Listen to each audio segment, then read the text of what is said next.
Hi അസ്സലാമലൈക്കും. എല്ലാവർക്കും പുതിയ വീഡിയോയിലേക്ക് സ്വാഗതം. ഇന്നത്തെ നമ്മുടെ വീഡിയോ ഗോതമ്പ് പൊടി കൊണ്ട് ഈസിയായി തയ്യാറാക്കാൻ പറ്റുന്ന ഒരു ഡ്രിങ്കിൻ്റെ വീഡിയോ ആണ്. പഴയ കാലത്തൊക്കെ ആളുകൾ എപ്പോഴും ഉണ്ടാക്കിയിരുന്ന ഒരു വിഭവമാണിത്.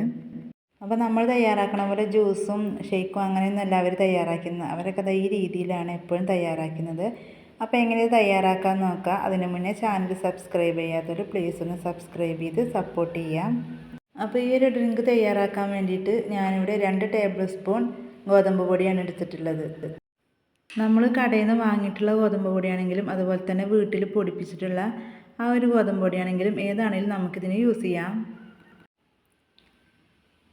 ഇനി നമുക്കിതിലേക്ക് വേണ്ടത് വെള്ളമാണ്. അത് 1/2 കപ്പ് വെള്ളം ഞാൻ ഒഴിച്ചു കൊടുത്തിട്ടുണ്ട്. 125 ml കപ്പിനാണ് ഞാൻ ഒഴിച്ചു കൊടുത്തിരിക്കുന്നത്. ഇനി നിങ്ങളുടെ കയ്യിൽ കപ്പ് ഇല്ലെങ്കിൽ നിങ്ങളൊരു ഗ്ലാസ്സിന് എടുക്കുക. പിന്നീടുള്ള അളവുകളൊക്കെ നമ്മൾ ആ ഗ്ലാസ്സിനനുസരിച്ച് എടുത്താൽ മതി. ഇനി ഇതൊരു വിസ്കോ അല്ലെങ്കിൽ സ്പൂണോ വെച്ചിട്ട് നമുക്ക് നല്ലപോലെ ഒന്ന് യോജിപ്പിച്ചെടുക്കണം. കട്ടകളൊന്നും ഇല്ലാതെ തന്നെ നമ്മളിത് യോജിപ്പിച്ചെടുക്കുക. ഇതിലിപ്പോൾ ഞാൻ ചേർത്ത് കൊടുത്തിരിക്കുന്നത് സാധാ പച്ചവെള്ളമാണ്, ചുടുവെള്ളമൊന്നുമല്ല.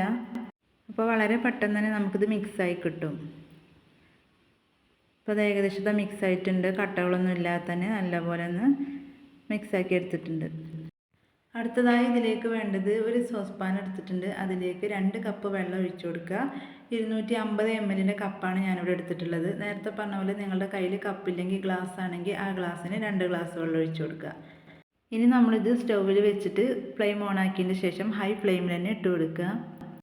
അപ്പോൾ നമുക്ക് പെട്ടെന്ന് തന്നെ വെള്ളം തിളച്ച് കിട്ടും.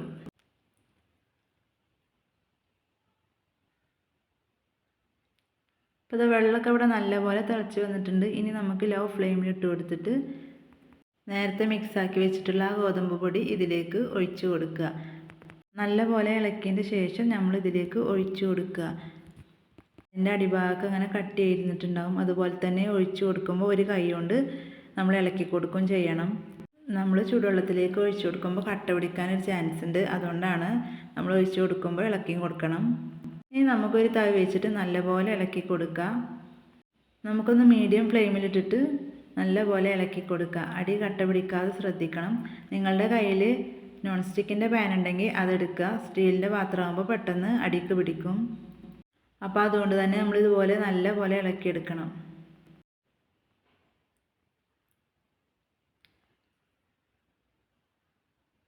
അപ്പോൾ അത് ചൂടായി വന്നപ്പോൾ തന്നെ ഇത് ചെറുതായിട്ട് കുറുകി വരുന്നുണ്ട്. ഇനി ഇത് നല്ലപോലെ ഒന്ന് തിളച്ചിട്ട് കിട്ടണം.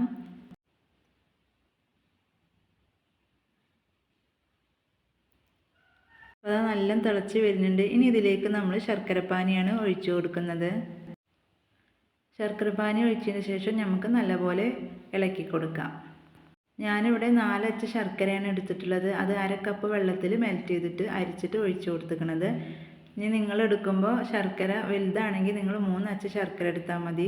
അതല്ലെങ്കിൽ നിങ്ങളുടെ കയ്യിൽ ശർക്കര പൊടിയാണെങ്കിൽ ഒരു 1/2 കപ്പിൻ്റെയും 1/4 കപ്പിൻ്റെയും ഇടയിൽ ഇട്ട് കൊടുക്കുക. ഇനി നല്ലപോലെ ഇളക്കി യോജിപ്പിച്ചെടുക്കുക.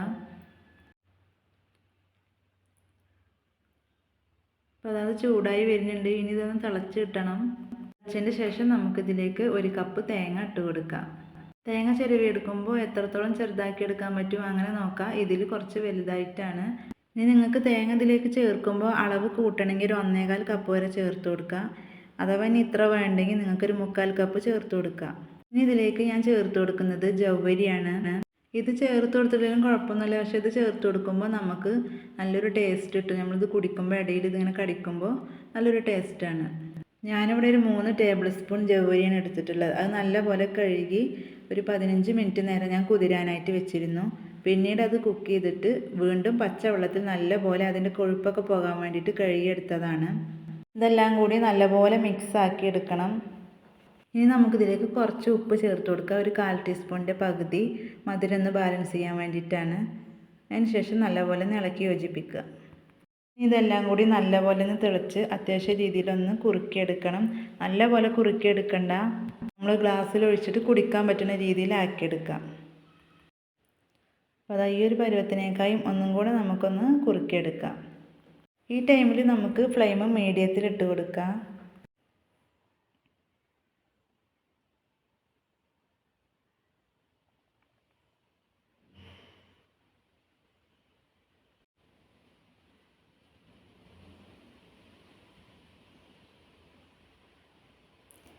അപ്പോൾ അത് ഏകദേശം ഇവിടെ റെഡി ആയിട്ടുണ്ട്. നമുക്കിനി ഫ്ലെയിം ഓഫ് ചെയ്യാം. തണുത്തതിന് ശേഷം ഒന്നും കൂടി ഇത് കുറുകി വരും. അപ്പോൾ അതിൻ്റെ രീതിക്ക് വേണം നമുക്ക് ഇത് കുറുക്കിയെടുക്കാൻ. ഇനി ഈ ടൈമിൽ നമുക്കിതിൽ ഏലക്കാപ്പൊടി ചേർത്ത് കൊടുക്കാം. ഞാൻ കുറച്ച് ഇട്ട് കൊടുത്തിട്ടുള്ളൂ. ഏലക്കാപ്പൊടി ചേർത്ത് കഴിഞ്ഞാൽ ഇതിൻ്റെ ഒരു ടേസ്റ്റ് ഉണ്ടാവും. ഇനി അത് ചേർത്തിട്ടില്ലെങ്കിലും കുഴപ്പമൊന്നുമില്ല, നമുക്കിത് കുടിക്കാനായിട്ട് നല്ലൊരു ടേസ്റ്റാണ്. ഇനി കുറച്ച് നേരം നമുക്കിത് മൂടി വെക്കാം. നല്ലപോലെ തണുക്കേണ്ട ആവശ്യമൊന്നുമില്ല, ലൈറ്റ് ചൂടോടെ തന്നെ നമുക്കിത് കുടിക്കാൻ പറ്റും. അപ്പോൾ അത് അത്യാവശ്യം ചൂടാറിയിട്ടുണ്ട്. ഇനി നമുക്ക് ഗ്ലാസ്സിലേക്ക് ഒഴിച്ചു കൊടുക്കാം. അപ്പോൾ ഇത് ഒഴിച്ചു കൊടുക്കുമ്പോൾ കാണുമ്പോൾ നിങ്ങൾക്ക് മനസ്സിലാവും ഇതിൻ്റെ ഒരു കൺസിസ്റ്റൻസി എങ്ങനെയാണെന്നുള്ളത്. നമുക്ക് ഗ്ലാസ് കൊണ്ട് കുടിക്കാൻ പറ്റുന്ന അതേ രീതിയിലാണ് നമുക്കിത് കിട്ടിയിട്ടുള്ളത്. അപ്പോൾ ഇത്രയുള്ള നമ്മളെ വീഡിയോ വളരെ സിമ്പിളായിട്ട് തയ്യാറാക്കാൻ പറ്റും. കുട്ടികൾക്കും മുതിർന്നവർക്കൊക്കെ വളരെ ഹെൽത്തിയാണിത്. ഇതുവരെ നിങ്ങളിത് ചെയ്ത് നോക്കിയിട്ടില്ലെങ്കിൽ തീർച്ചയായും നിങ്ങളൊന്ന് ചെയ്ത് നോക്കണം, എല്ലാവർക്കും ഇഷ്ടപ്പെടും. അപ്പോൾ നമ്മൾ ഗോതമ്പ് പൊടി വെച്ചിട്ടുള്ള ഈ ഒരു ചെറിയൊരു റെസിപ്പി നിങ്ങൾക്ക് ഇഷ്ടപ്പെട്ടുവെങ്കിൽ എന്തായാലും ലൈക്ക് ചെയ്യാനും ഷെയർ ചെയ്യാനും കമൻറ്റ് ചെയ്യാനും മറക്കരുത്.